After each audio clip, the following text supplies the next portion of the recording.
Bonsoir, bienvenue à l'Atelier Librairie, le livre voyageur animé par Fabienne Rock et moi-même, Bruno Lalonde. Nous sommes à Montréal le 8 octobre 2022. Alors, je voudrais vous parler des événements, des lancements, des conférences qui ont régulièrement lieu à l'Atelier Librairie. Et de vous révéler, de vous dévoiler un peu notre approche par rapport à cela. D'abord, il faut dire une chose qui nous semble très importante, Fabienne et moi, c'est que nous sommes une librairie de livres d'occasion et d'anciens. C'est-à-dire, on n'appartient pas à la machinerie ordinaire du monde du livre, qui est un milieu qui a ses qualités et ses défauts. Nous sommes, en quelque sorte, à la marge. Et depuis quelques années, la librairie a été le lieu de lancement et de conférences de gens appartenant, j'aurais envie de dire, au camp conservateur. Nous sommes régulièrement choisis par certains écrivains, certains intellectuels, certains penseurs, que l'on qualifierait de à droite. Ce qui ne veut pas dire que Fabienne et moi sommes à droite. Mais, comment tout ça a commencé? Eh bien, ça a commencé, comment on s'est retrouvé à recevoir des intellectuels et des penseurs. Moi, je préférais dire conservateurs plutôt que de droite, parce que les droites, elles sont multiples, elles sont plurielles, et il existe des droites qui sont antagonistes. Des droites qui, en fait, ne se côtoient pas. De même qu'il y a dans la famille du camp gauche des radicalités qui s'opposent férocement. Et même très, très, très férocement. Alors, droite, gauche, et même les réformistes entre eux, il y a beaucoup, beaucoup de divisions. En fait, il y a de la division partout. Ce qui nous a interpellés, Fabienne et moi, c'est la question du boycott. La question de refuser des lieux à un certain courant de pensée. Alors nous nous sommes retrouvés, il y a un peu plus de 3 ans, devenus des héros, A-U-L-T-S, de la liberté d'expression. On aimerait être également des héros de la liberté d'inexpression, c'est-à-dire n'avoir rien à penser sur tel ou tel sujet. Alors, on a été étonnés d'avoir à jouer ce rôle-là parce que on n'avait pas ça en tête. Ce qu'on avait en tête, c'est d'ouvrir notre espace au plus grand nombre de courants de pensée. Et c'est là où ma formation de libraire, qui est... en fait, c'est assez curieux. Aujourd'hui, j'avais le titre de la vidéo, qui est, je vais vous le donner tout de suite, le titre, c'est « Être à la hauteur de sa bibliothèque ». On le sait depuis quelques vidéos, je répète à la suite de Marcelin Plénet, qu'on est cultivé. Et qu'au fond, lire n'est qu'une vérification, au mieux intéressante, au pire fastidieuse. Au fond, on nie que pour se maintenir en état de culture. Disons-le comme ça. Et le métier de libraire, avec ma façon de voir la lecture, par exemple, eh bien, ça consiste à être capable de se mettre et de comprendre les divers courants de pensée. Assez tôt dans ma vie de lecteur, j'ai eu envie de comprendre Marx, j'y suis plus ou moins parvenu. J'ai eu envie de comprendre Freud aussi, y suis-je parvenu. Mais je me suis intéressé également aux grands courants catholiques, Saint-Augustin, Saint-Thomas d'Aquin. Et j'ai eu envie de comprendre aussi les libertins, ou les auteurs carrément pornographiques, Marquis de Sade, les auteurs de la transgression, Georges Bataille. Alors forcément, quand on a envie de se coltiner avec tous les types de pensée, avec tous les types d'écriture, et bien forcément, ça fait de nous des lecteurs aidéologiques. Là, j'ai un certain nombre, j'ai évidemment quelques convictions. Mais comme lecteur, je me pique d'apprécier des auteurs et des courants de pensée qui sont à l'opposé. Et je peux faire mon miel, en fait, de tout un chacun. Alors probablement, ce désir d'avoir le plus large panorama possible est en phase avec ma pratique de libraire. Alors quand on a été sollicité pour organiser tel ou tel lancement, tel ou tel événement, et que nous savions que les auteurs que nous recevrions à l'atelier librairie appartenaient à un courant qui est l'objet de boycotts assez intensifs, eh bien, nous avons été ravis de les organiser, ces événements-là. Il y a quelques jours, nous avons, je vais vous donner 3 exemples récents.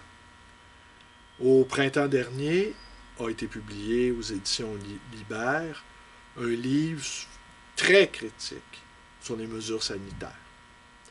Et les auteurs, c'est un collectif, donc la librairie était remplie de ces auteurs qui avaient, et ces critiques et ces intellectuels, qui avaient produit des textes très défavorables aux mesures sanitaires.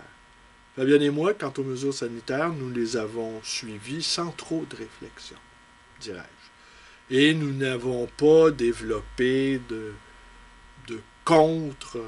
contre-pensée par rapport à cela.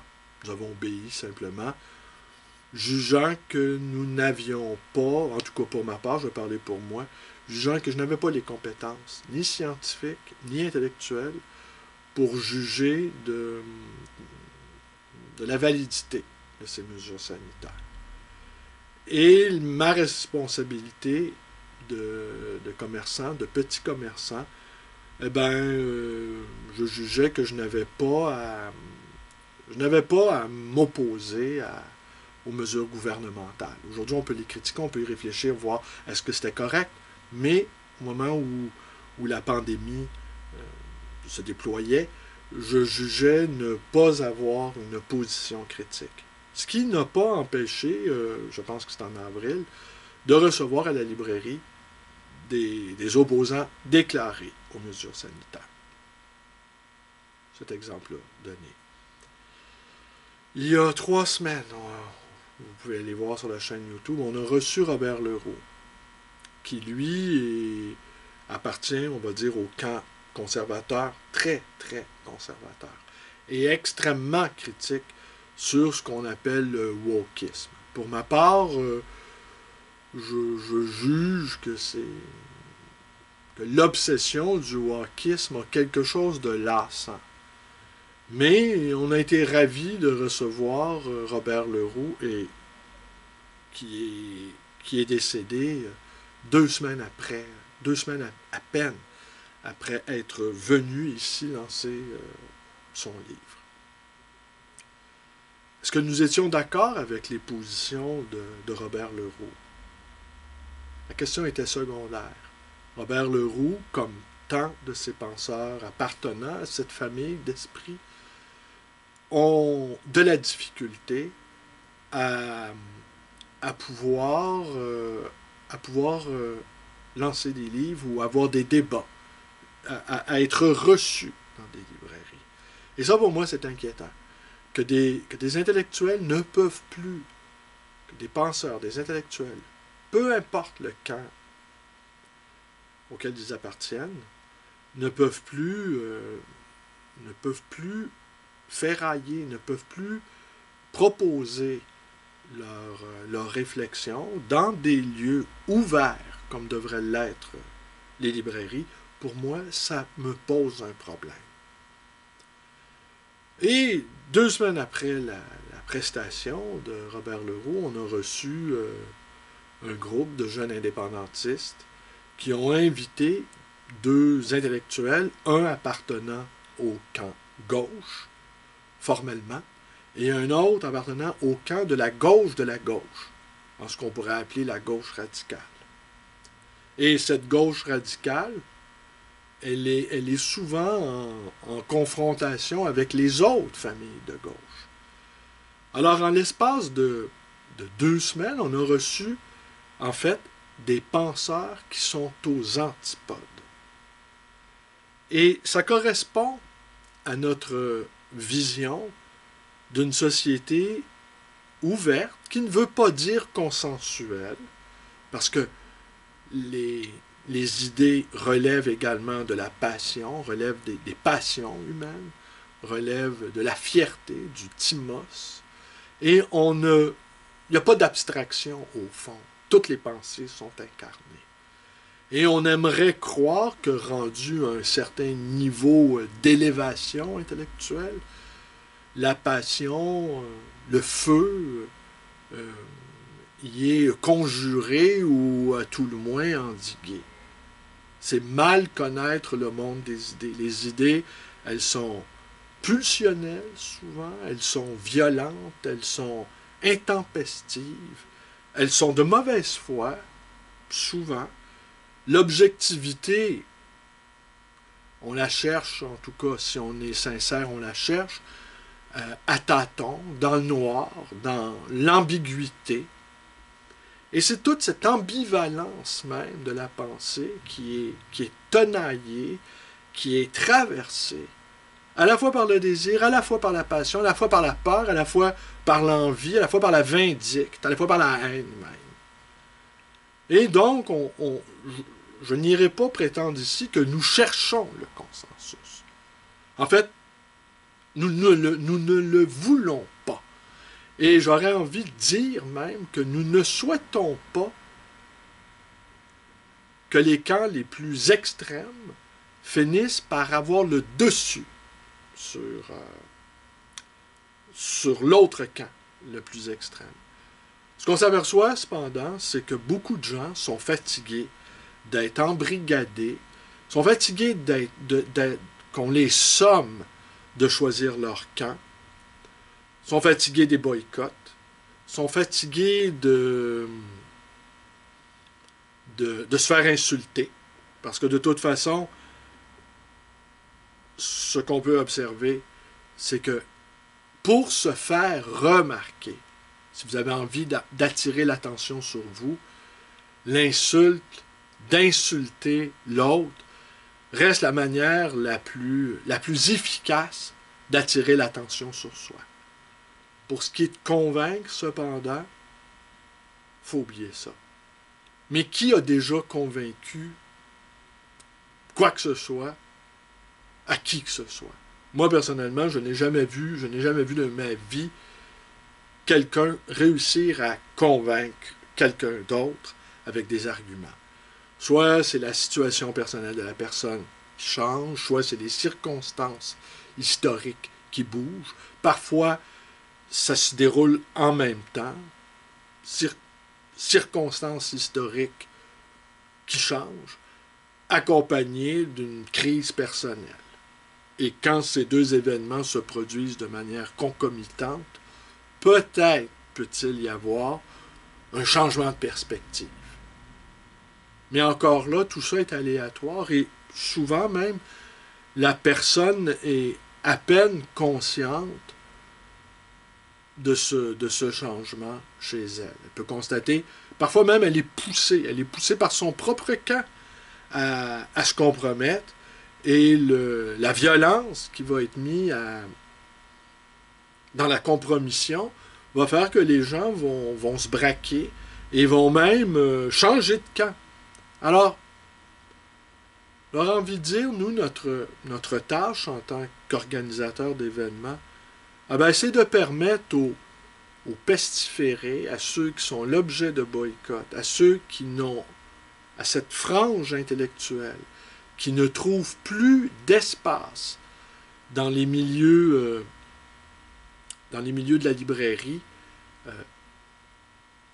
non pas indépendantes, parce que ça aussi, on se paye beaucoup de mots.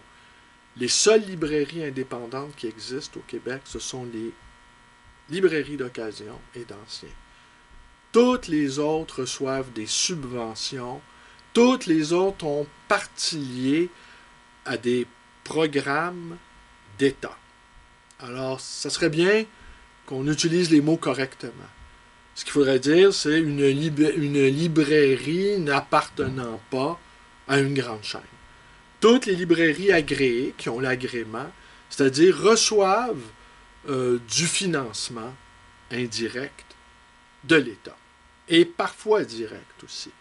Alors forcément, quand une librairie agréée, sous la pression de certains intellectuels radicaux, je critique rien ici le radicalisme des uns, je considère que le radicalisme est même nécessaire en certaines circonstances, mais quand certaines librairies n'osent plus inviter des intellectuels n'appartenant pas à un certain camp pour ne pas avoir à subir des menaces ou les foudres ou du vandalisme, ou encore en restant dans la doxa d'un État qui se veut extrêmement conciliant et ouvert dans la mesure où on adhère à son idéologie principale. Alors, librairie d'occasion et d'anciens qui ne reçoivent aucune aide gouvernementale de quelque nature que ce soit, n'ont pas de compte à rendre. Alors, ça nous marginalise aux yeux des autres librairies agréées qui se disent indépendantes, mais qui ne le sont pas dans les faits. Mais par contre, sur le versant positif, ça nous offre une marge de manœuvre. Évidemment, si on revient sur les 2 derniers événements qui ont été organisés à la librairie, que nous passions d'un camp résolument conservateur à un camp résolument, on va dire de gauche, pour faire simple, et que nous naviguions ainsi d'un pôle à l'autre, ce n'est pas sans risque. On pourrait penser que soit on mange à tous les râteliers, soit encore nous n'avons pas de conviction, soit encore nous vivons dangereusement. Mais la conception que nous nous faisons de la liberté d'expression, cette idée, elle est tellement haute et elle est tellement chevillée à notre esprit, à notre corps, que nous serons toujours ravis de recevoir des gens dans notre espace, des gens, des intellectuels avec lesquels on ne partageront pas nécessairement les mêmes points de vue. Et j'aurais envie de dire, d'une part, c'est comme les idées blessantes, les idées offensantes, que l'on juge offensantes. Elles ont ceci de bonnes, ces idées-là. C'est qu'elles nous obligent à soit se cuirasser, soit accepter la différence radicale, la différence qui nous bouscule. Et à la limite, certains intellectuels, par leur outrance, par la radicalité de leurs convictions, nous obligent, nous, à la tolérance. Et au fond, le radicalisme des autres nous rend nécessairement, non pas plus radicaux, mais plus tolérants. Et c'est là, c'est toute la question de la liberté. Je l'ai dit à quelques reprises, pour moi, le vrai problème philosophique par excellence, c'est la liberté, l'usage que l'on fait de sa propre liberté. Les choix qui déterminent notre existence. Alors voilà, et cette liberté, ces choix que l'on fait en usant de notre liberté, eh bien, on ne les fait pas sans réfléchir, sans un retour sur soi. Et quand Camus dit le seul vrai problème philosophique, c'est le suicide, non, je trouve, en fait, je demeure étonné de cette formulation, parce que de toute façon, le suicide, en fait, c'est un acte manqué, j'aurais envie de dire. C'est un acte d'homme libre, de personne libre, assurément, mais qui fait de telle sorte que toute forme de liberté est anéantie. Non, la liberté de faire des choix, la liberté d'assumer les choix, la liberté d'assumer que ces choix-là peuvent avoir des conséquences positives et négatives, c'est ça aussi l'exercice de la liberté. Et cet exercice-là de la liberté s'accompagne toujours de la réflexion. Alors oui, c'est étonnant. En 2 semaines, nous avons reçu des gens qui sont aux antipodes. Il y a quelques mois, nous avons reçu des gens avec lesquels on partageait assez peu de choses. Je fais référence ici aux gens très critiques des mesures sanitaires. Moi, je jugeais que oui, on peut réfléchir collectivement, politiquement, si certaines mesures sanitaires qui ont été appliquées ont été appliquées correctement. Mais bon, on peut faire des livres là-dessus. Et nous, on a reçu ces gens-là avec plaisir, parce que de toute façon, la plupart, et ça aussi, ça c'est une autre chose que nous expérimentons, c'est que les idées peuvent être extrêmement violentes. Mais souvent, les gens qui les avancent, qui les professent, qui les proposent, sont souvent des personnes très affables, très sympathiques, souvent avec le sens de l'humour. Et leurs idées, eh bien, c'est elles qui vont au front pendant que personnellement, restent au chaud. Alors, c'est toujours étonnant de voir cela. Et la plupart du temps, les gens n'ont pas envie d'être désagréables avec les autres personnes. Évidemment, les réseaux, c'est encore autre chose à cause de la distance technologique. Les gens oublient, en tout cas un certain nombre de gens oublient que derrière l'écran, derrière le clavier, il y a un être humain. Comme cet individu hier qui m'a apostrophé d'une manière extrêmement vulgaire.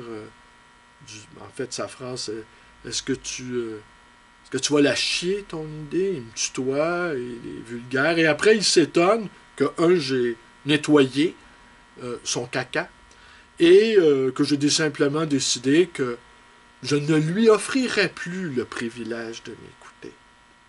Alors, s'il m'écoute, il va devoir le faire de manière clandestine. Ça, c'est quelque chose d'assez extraordinaire aussi. Les écrivains, parce que oui, il y a des écrivains, comme on les appelle. Moi, je trouve que la formule n'est pas très réussie. En fait, ou des écrivains Facebook, comme se qualifie lui-même André Markovitz, qui peuvent décider de ne pas avoir ce lecteur-là. Et ça, c'est un paradigme extraordinaire. Les écrivains ou écrivains des réseaux, pourraient simplement décider qui les lit ou pas. Ce qui est une strate de plus, hein? C'est un élément de plus ajouté à cet exercice de la liberté. Dostoïevski pourrait choisir son lectorat. Non, lui, mérite pas de me lire. Et je trouve cette idée-là absolument prodigieuse. Et c'est une sorte de retour, parce que le livre est un objet, on le sait, un peu inerte, et c'est le lecteur qui lui insuffle vie. Mais là, ici, avec les réseaux qui sont, malgré la froideur, il y a quelque chose de brûlant, eh bien, l'auteur peut sortir de son univers intellectuel, de son univers livresque même, peut évacuer un type de lecteur ou un lecteur particulier qui juge ne pas avoir à le fréquenter. Alors donc, d'avoir été sommé de manière aussi désobligeante par un individu que je suppose parfaitement inculte. Voyez, ça c'est un bel exemple de ce que Marcellin Plénet avance. On est cultivé. Ce bonhomme-là aurait beau lire des milliers de livres, il resterait inculte. Alors, ça aussi, c'est quelque chose qui fait réfléchir. Alors, où en étais-je avec tout ça, avec toutes ces considérations? Alors, on va continuer à naviguer en eau trouble, Fabienne et moi, en acceptant, en consentant à ce que la librairie demeure un espace ouvert, conflictuel, et non pas consensuel, parce que le monde des idées, c'est d'abord avant tout un monde de passion. À demain.